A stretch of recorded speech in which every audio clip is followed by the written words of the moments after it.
একটা খারাপ খবর দিতে চাই আরও একবার। এই 2026 সাল আসবে করতেছে আর প্রচুর খারাপ খবর আমরা দেখতেছি। ইন্টারনেটের দাম বেড়ে যাওয়ার ব্যাপারে তো অলরেডি আপনারা শুনেছেন আমাদের চ্যানেলে।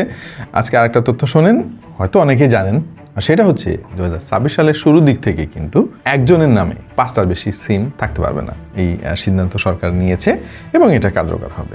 শুধু তাই না, যারা অলরেডি নিজের একটা এনআইডি দিয়ে অনেকগুলো সিম কিনে ফেলেছেন, 10টা 12টা 15টা, হ্যাঁ, একা কোম্পানি 3টা 4টা করে, ধাপে ধাপে তাদের ওই সিমের সংখ্যাও কমিয়ে আনা হবে। এটা হচ্ছে একটা খারাপ খবর আমি বলবো, কারণ আমাদের দেশের প্রেক্ষাপটে এই জিনিসটা খুবই কমপ্লিকেটেড এবং খুব কমপ্লেক্স। তার কারণ হচ্ছে ভাই দেখেন, এই জিনিসটা যদি হয় কি কি সমস্যা তৈরি হতে পারে আমি একটা তালিকা করেছি।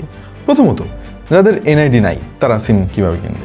এখন বলতে পারেন যে ভাই এনআইডি যার নাই সে তো ছোট মানুষ, সে ফোন দিয়ে কী করবে? না ভাই, সেই দিন আর এখন নাই। এখন আমাদের দেশে স্কুলে যারা পড়ে তাদেরও কিন্তু যোগাযোগের জন্য একটা ফোন দরকার হয়, বাটন ফোন হইলেও তার দরকার হয়। অলরেডি দেখা যাচ্ছে যে কিছু কিছু ফ্যামিলিতে আমি দেখেছি যে একজনের নামেই সবগুলো সিম, ধরেন বাবা মা সবার জন্য সিম ছেলে বাজারে গিয়ে কিনে আসে। হ্যাঁ, এরকম প্রচুর ফ্যামিলি আছে। তাদের কি অবস্থা হবে? আরেকটা সমস্যা, আমি জানি না এটা নিশ্চয়ই সলিউশন দিবে সংশ্লিষ্ট কর্তৃপক্ষ, সেটা হচ্ছে যে দেখেন আমাদের বাংলাদেশে বিভিন্ন ব্র্যান্ডের কিন্তু সাব ব্র্যান্ড রয়েছে। যেমন ধরেন বাংলা লিংকের রয়েছে রাইজ, তারপরে গ্রামীণ ফোনের স্কিটো রয়েছে।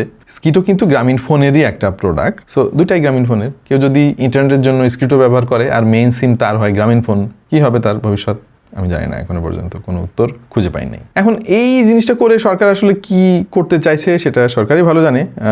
যতদূর শুনতে পেয়েছি আমরা, এই যে সংশ্লিষ্ট যে সমস্ত অপারেটর রয়েছে, সিম কোম্পানি রয়েছে, গ্রামীণফোন, বাংলা লিংক, রবি, এয়ারটেল, টেলিটক, কারোর সাথে কোনো আলাপ কিন্তু সরকার করে নাই। নিজেদের ইচ্ছা মতো একটা নিয়ম বানিয়ে সেটা বাস্তবায়ন করার চেষ্টা করতেছে। আমার মনে হয় স্টেক হোল্ডারদের সঙ্গে এই ব্যাপারে আলাপ করা, কোনো একটা সলিউশনের দিকে যাওয়ার জন্য সবার মতামত গ্রহণ করা, এটা দরকার। এটা পৃথিবীর সব দেশেই করে। আমাদের দেশে মনে হয় কোনো আলাপ আলোচনা ছাড়াই এগুলো মানে যেটা মনে চায় সেটা করে ফেলে আর কি, এবং ভবিষ্যতে খারাপ ইম্প্যাক্ট আমাদের সবার মধ্যে পড়ে। আর একটা ব্যাপার হচ্ছে যে ভাই খেয়াল করে দেখেন, আমরা সিম মানে মোবাইল ফোন নাম্বারে কল করে প্রতিদিন কয়বার কথা বলি? আজকাল তো কমিউনিকেশন হয়ে গিয়েছে internet based, WhatsApp, Messenger, imo, signal, এরকম আরও অনেক অ্যাপ আছে। সেসব অ্যাপের মাধ্যমে আমরা এখন যোগাযোগ করি আর কি।